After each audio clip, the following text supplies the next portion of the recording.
আমি কি ভুল শুনলাম নাকি? পিসি আরেকবার বলো তো। नाम जानबूझ के एक गंदा धर्म जो ईश्वर ইয়োর কাইন্ড ইনফরমেশান পিসি। ও সরি, তুমি তোমার আমার ইংলিশ বোঝো না পিসি। তোমার জন্য বলে দিচ্ছি, সনাতন ধর্মের কোনো সৃষ্টি নেই, ঠিক আছে না, না কোনো অন্ত আছে। কেননা সনাতন ধর্ম পৃথিবীর সৃষ্টির সঙ্গে সঙ্গে তৈরি হয়েছে, মানে এটা একদম আদি।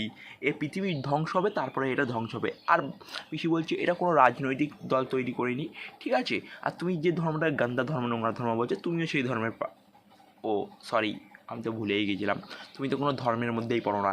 কেন তুমি যে ধর্মের টাকা আর ভোট ও ভোট দেখো, সেই ধর্মেরই হয়ে যাও। মানে গিরগিটি যেমন রং পাল্টে দেয়, তুমি সেরকম মানে সময় সময় ধর্ম পাল্টে দাও। তোমার মানে তুমি কোনো ধর্মের মধ্যেই পড়ো না। আর আমার